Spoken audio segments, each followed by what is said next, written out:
लोकसभा चुनाव की आहट सुनाई पड़ने लगी है। टिकट की दावेदारी और सीट के लिए अंदर ही अंदर मारामारी शुरू हो चुकी है।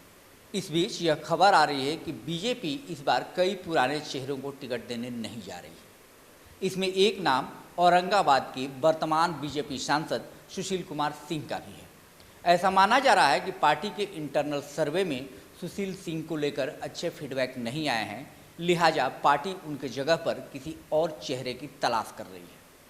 कहा जा रहा है कि सुशील कुमार सिंह की जगह प्रवीण कुमार सिंह यहाँ के उम्मीदवार हो सकते हैं।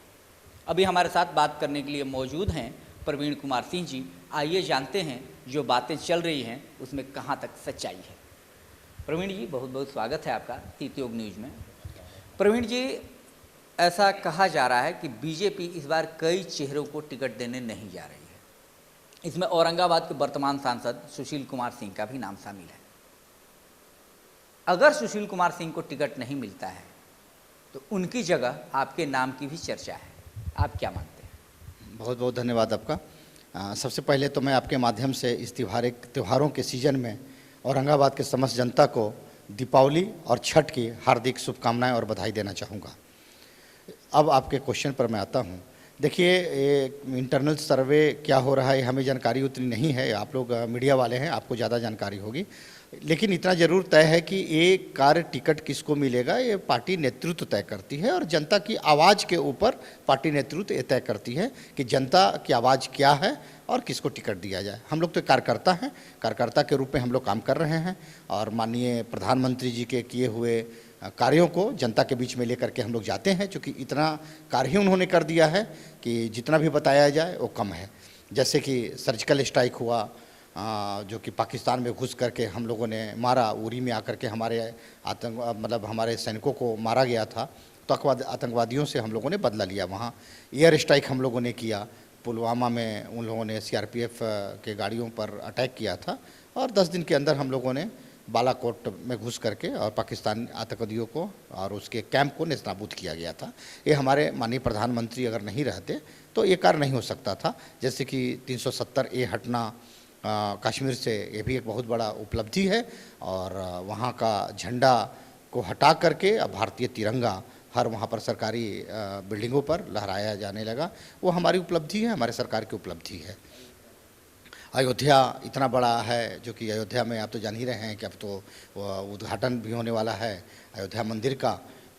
ये हमारे प्रधानमंत्री जी के ही योगदान से हुआ है। ठीक है, कोर्ट का जजमेंट है, लेकिन जब तक सरकार नहीं चाहे तो कोर्ट भी फैसला नहीं देती। काफ़ी दिन तक अधर में था, वो सरकार हुआ। और महिला आरक्षण देखिए कि लाना महिलाओं के लिए, महिलाओं को सम्मान के लिए कितना अच्छा कार्य किया। हिंदू तो हिंदू, मुस्लिम महिलाओं के लिए भी कार्य किया हमारे प्रधानमंत्री मोदी जी ने, ट्रिपल तलाक को हटा करके। पहली बार ऐसा हुआ है कि मुस्लिम महिलाएं भी सम्मान के साथ जी सकती हैं और पुरुष के बराबरी का दर्जा हमारे प्रधानमंत्री ने दिलाया मुस्लिम महिलाओं को भी। हिंदू तो हिंदू, मुस्लिम महिलाओं के लिए भी हमारे प्रधानमंत्री जी ने कार्य किया है। क्योंकि प्रधानमंत्री वो सबों के हैं। उन्होंने मैसेज दिया है कि यहाँ रहने वाले हर प्राणी के हर जानवर हो, इंसान हो, सबों के लिए कानून बनाया है और सबों को सम्मान दिलाया है हमारे प्रधानमंत्री जी ने। चलिए, ये तो बात हो गई कि आपने प्रधानमंत्री की जो उपलब्धियां थी उसको आपने रेखांकित किया, उस पर आपने प्रकाश डाले। अगर आपको टिकट मिलता है, आप सांसद बना दिए जाते हैं, तो फिर औरंगाबाद को लेकर आपकी क्या प्राथमिकताएं होंगी और क्या योजनाएं हैं? जी जी जी, सबसे पहले हमारी जो प्राथमिकताओं में है शिक्षा है। शिक्षा में देखिए, यहाँ पर मेडिकल कॉलेज होना बहुत ज़रूरी है और मेडिकल कॉलेज होगा तो उसमें स्वास्थ्य की भी व्यवस्था हो जाएगी। स्वास्थ्य का भी स्थिति हमारा बहुत ख़राब है, तो वहाँ पर लोग इलाज भी कराने जाएंगे मेडिकल कॉलेज में और पढ़ाई भी होगी। इसके बाद बड़े लेवल का कि आईआईटी लेवल का इंजीनियरिंग कॉलेज होना चाहिए, जो कि हमारे यहाँ उस लेवल का इंजीनियरिंग कॉलेज नहीं है। जब सारे ये सब होगी, सिंचाई का भी है, सुरक्षा का भी है। सुरक्षा इसलिए कि बाहर के कंपनियां आ करके यहाँ पर कार्य कर सकते हैं। बाहर के लोग अगर काम ही करने नहीं आएंगे तो हमारा विकास कैसे होगा। इसलिए सुरक्षा भी बहुत ज़रूरी है और महिला सुरक्षा तो बहुत ज़रूरी है। महिला सुरक्षा हो, शिक्षा भी संस्कारित शिक्षा हो, ताकि महिलाएं और बुजुर्गों का सम्मान कैसे हो स्कूल से ही बच्चों को बताया जा सके। हम लोग सरस्वती शिशु विद्या मंदिर में पढ़े थे, सदाचार की एक बुक होती थी, हर बार पढ़ाया जाता था, अब भी पढ़ाया जाता होगा, लेकिन हम चाहेंगे रामचरितमानस जैसे ग्रंथ को भी और हमारे स्कूल में और उसमें पढ़ाया जाए, कॉलेज में पढ़ाया जाए, एक सब्जेक्ट हो, जिससे कि लोगों में एक संस्कार जो हो वो एक डेवलप हो तो ज़्यादा अच्छा रहेगा। इसके अलावा सर, औरंगाबाद की एक पहचान है, औरंगाबाद का काफ़ी पुराना इतिहास रहा है। औरंगाबाद से होकर देश की सबसे बड़ी लंबी सड़क गुजरती है, जीटी रोड। यहाँ देव सूर्य मंदिर जो त्रेता युग का मंदिर है, और भी कई सारी चीज़ें हैं जो औरंगाबाद को विश्व मानचित्र पर उकेरने के लिए बहुत कुछ है। उसके लिए आपकी क्या योजना है? जी जी, आपने सही बोला है कि हमारा जो जीटी रोड है बहुत पुराना जीटी रोड है, सम्राट अशोक के समय का बना हुआ ये रोड है और कोई भी सभ्यताएं बसने के लिए पानी की आवश्यकता होती है। सोन हमारे बगल में है जो कि पानी भी है और सड़क भी सबसे पुरानी रही है और जितना विकास होना चाहिए उस हिसाब से विकास नहीं हुआ है। ये जब विकास होगा, सड़क अच्छे होंगे, तभी टूरिज्म को भी बढ़ावा मिलेगा, लोग आएंगे यहाँ पर। तो और सुरक्षा भी जुड़ा हुआ है टूरिज्म के लिए, सुरक्षा और सड़क दोनों चीज़ होगी तो काफ़ी टूरिज्म में आना चाहिए।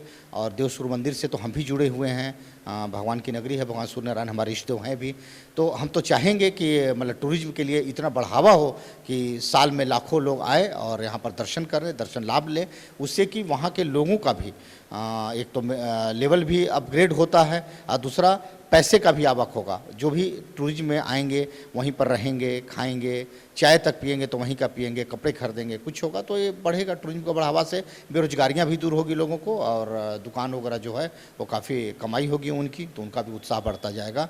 और शिक्षा में भी हम देख रहे हैं कि शिक्षा में भी बाहर के लोग जब आएंगे तो उससे भी हमारे यहाँ का एक तरह से टूरिज्म जैसा ही आवक होगा और बढ़ावा मिलेगा। यहाँ के ही रहेंगे, यहाँ के कपड़े लेंगे और जो भी होगा परचेज करेंगे तो यहाँ के लोगों का बिजनेस बढ़ेगा। हम तो चाहेंगे टूरिज्म और शिक्षा का बढ़ावा हो और उसके लिए ही मैं आया भी हूँ और वो कार्य तो मेरी प्रायोरिटी में रहेगी और सबसे पहले मैं करूँगा। इसके बाद देखिए सिंचाई के लिए है कि हर घर को, हर खेत को पानी मिले, उस पर भी कार्य काफ़ी बाकी रह गया है, वो कार्य को पूरा करने की मैं कोशिश करूँगा और जल्दी से जल्दी खत्म करने की कोशिश करूँगा। और सस्ती मूल्य पर, सस्ते दर पर खाद हर किसान को कैसे मिले, उस पर जो अनियमितताएँ होंगी उसको मैं दूर करने की कोशिश करूँगा। सर, जैसा कि अभी आपसे बात हुई, आपने आने वाले वक्त की रणनीतियों पर चर्चा की। आपने कहा गुणवत्तापूर्ण और संस्कारिक शिक्षा की बात, ये जरूरी है। अभी एक दिन 2 दिन पहले मुख्यमंत्री नीतीश कुमार सदन में बोलते हुए कुछ ऐसा बोल गए जिसे अमर्यादित माना जा रहा है, जिसे असभ्य माना जा रहा है। आपकी क्या प्रतिक्रिया है? जी जी, एकदम बहुत ही मतलब गंदा शब्दों का प्रयोग किया उन्होंने, अनपार्लियामेंट्री लैंग्वेज उसको बोलते हैं, अमर्यादित भाषा की यूज किया। इसलिए ही मैं संस्कारित शिक्षा की बात अभी जो मैंने की थी इसीलिए बोली थी, संस्कारित शिक्षा हो, महिलाओं का सम्मान हो। वो जब सदन में महिला हो और महिला के सामने भी ये बात उन्होंने बोला है, ठीक है, हो सकता है सही हो, लेकिन कुछ ही तो पर्दे में छोड़ें, कुछ तो पर्दा में रहना चाहिए। वो तो बेपर्दा करने की कोशिश की है और मतलब जितनी घोर निंदा की जाए कम है उनके लिए, ऐसा शब्दों का प्रयोग उनको नहीं करना चाहिए। इसलिए संस्कारित शिक्षा बहुत ज़रूरी है और हम तो बोलेंगे नीतीश बाबू को अब भी बुढ़ापा में ही संस्कारित शिक्षा दिया जाए ताकि कम से कम आगे आने वाले समय में ऐसे शब्दों का प्रयोग ना करें जिससे कि हमारी महिलाएँ मतलब शर्मसार हों। तो ये थे प्रवीण कुमार जी। औरंगाबाद में ऐसी चर्चा है कि इस बार बीजेपी वर्तमान सांसद सुशील कुमार सिंह को टिकट देने नहीं जा रही है। उनकी जगह प्रवीण कुमार सिंह को बीजेपी अपना उम्मीदवार बताए। बहरहाल ये सब कुछ भविष्य के गर्भ में छुपा है। ये आने वाला वक्त बताएगा कि बीजेपी क्या निर्णय लेती है, बीजेपी इनके नाम पर सहमति बनाती है या किसी और के नाम पर। देखते रहिए सीटी न्यूज़। हमें दीजिए इजाज़त। नमस्कार।